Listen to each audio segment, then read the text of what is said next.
Okay, I get it. A lot of you hate brain rot. Deal. Today you decide what we do with them. Mold, spin, or blow them up? Yes, I have read your comments. And they were tough. But you're sick of a meme which took over the internet, and it's also annoying. And although I did it for my son because he loves it, it upsets so many of you. I want to make up for it. And also having fun with it myself. We're doing the next 24 ways to kill. This time it's brain rot. We are ending the annoying meme forever. And I need your help. When you know my Goomba video, you know that most of the ideas came from you, the awesome creative ClayClaim community. This time we do it again. For each of the characters we are creating today, you suggest how we stop them from going any more viral. We'll start with the orange, Udin. I tried my own idea, but I know you'll top it. Drop your ideas in the comments. Do you know what these white chunks of clay are? They are becoming shoes. Not just any shoes, Air Jordans. Quick history. In 1985, Michael Jordan's first signature shoe, the Air Jordan 1, hit the court. The black and red band colorway broke the NBA's dress code, and Nike leaned into the controversy. That moment helped turn a basketball shoe into a street culture icon and put Nike on a whole new level. Since then, Jordans have become collectibles. Original pairs from the 80s can sell for 5 figures, and there was even one which reached over 2 million at auction.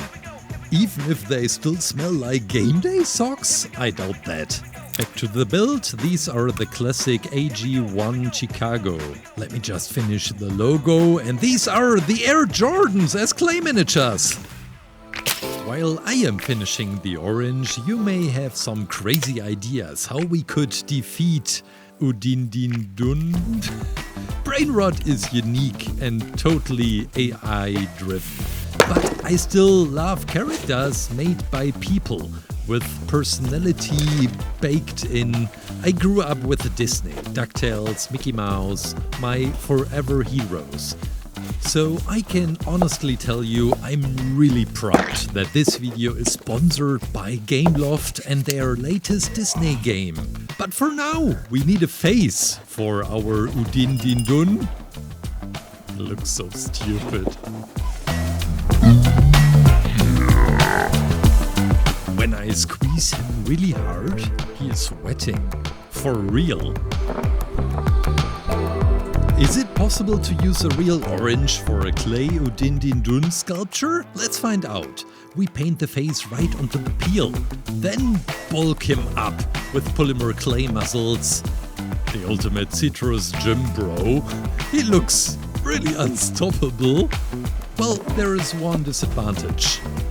Real fruit keeps living and dying. I'm excited to present to you and all the Disney and Pixar fans among us my new favorite game to relax and enjoy the magic of the wonderful world, Disney Dreamlight Valley.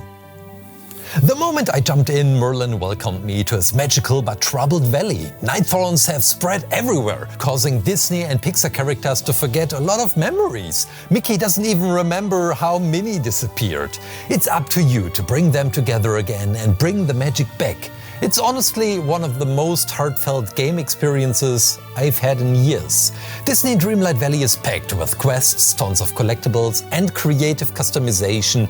You can garden, harvest, cook or hang out with your favorite characters. And the game gets new updates, so there is always more to explore, even multiplayer features. For me, it's become the perfect way to relax. It's cozy, charming and full of that Disney and Pixar spirit. Start your own Disney and Pixar adventure. Use the link in the description to grab Disney Dreamlight Valley for Nintendo Switch, PC, Mac, Xbox and PlayStation. It's on sale now in most digital storefronts. I hope you love this magical world as much as I do.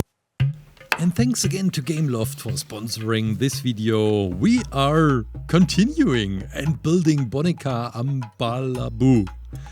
It means doll in Portuguese. Ambalabu is classic brainrot nonsense, I guess. Half lullaby, half tongue twister. A frog on a wheel isn't totally new to the internet culture either. Well, do you remember the Dut Boy? A frog on a unicycle rolling into frame? The wheel stays, but the legs are suddenly human. Real frogs are amazing little creatures. In school, I was so fascinated by them, I learned everything about them. In my first lesson, biology, I gave a lecture on them because, well, crazy. They can leap 10 times their body length. Or did you know that they are not drinking like we do? There is a special patch on their skin which absorbs the water. And the same skin can also produce some really defensive chemicals, which in some cases can be even toxic. And while we are fitting the head onto the wheel, this is my last frog fact which I can remember.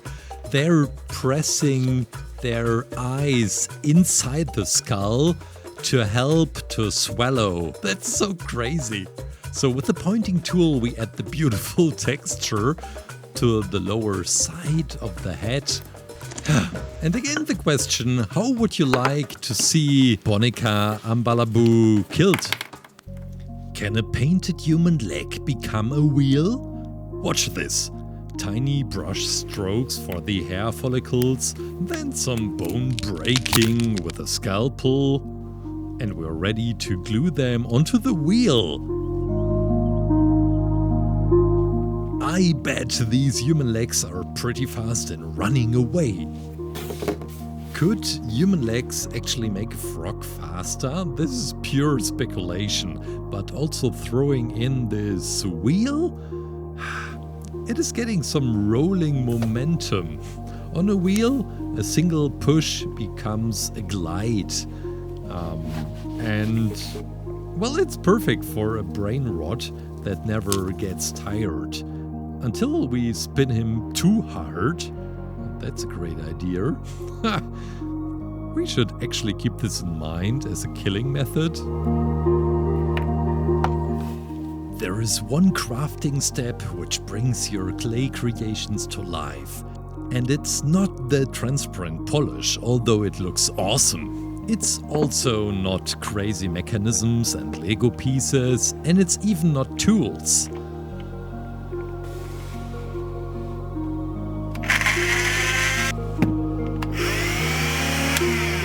It is playing with them. Oops.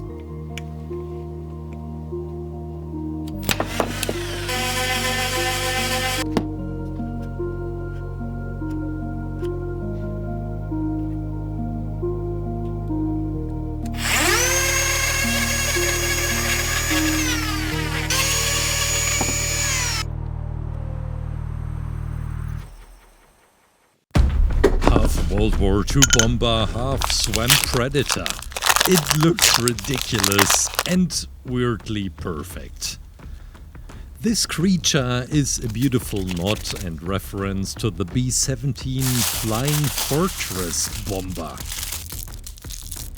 It was loved by soldiers because it was really tough, and also the public loved it because they used to paint crazy stuff, pin-ups, cartoons and animals onto the nose of the airplane. And this is probably where the crocodile head comes into play. Painting a grin or teeth onto a warplane goes back to at least the First World War, and I've seen some photos of shark mouths painted onto the plane. It gives a machine a face and it suddenly feels alive, which is exactly why a crocodile bomber hits so hard. There is a tradition behind, but the mashup is brand new.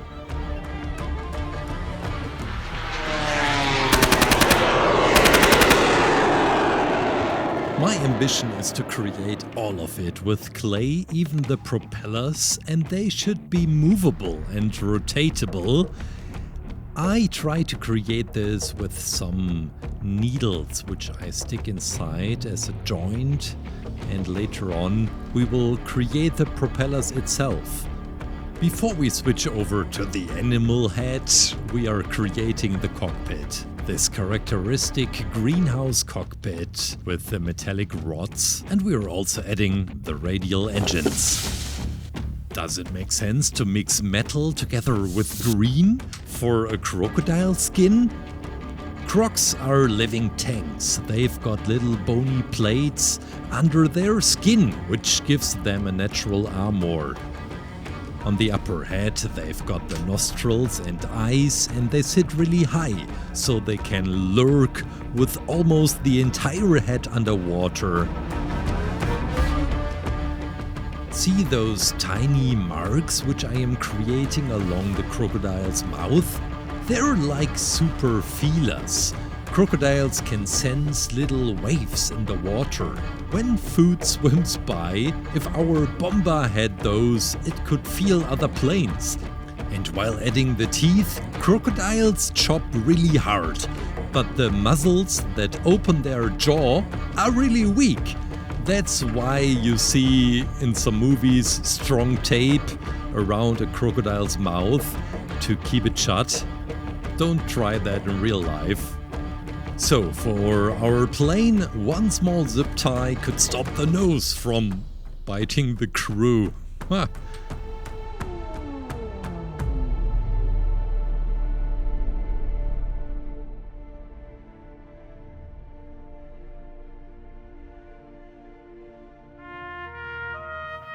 Maybe you have noticed that right under the plane there is something hanging down, and it's a bomb, which we are creating right now.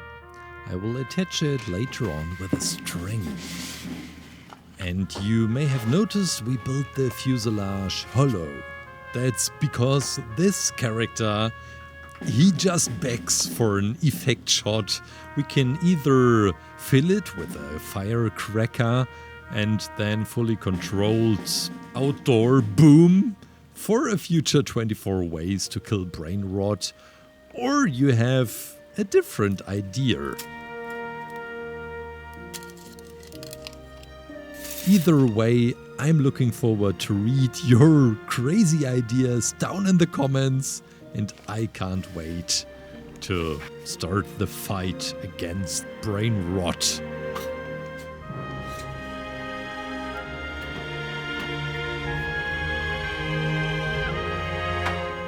Bombardiro Crocodilo is finished. What should we do with him next? Boom?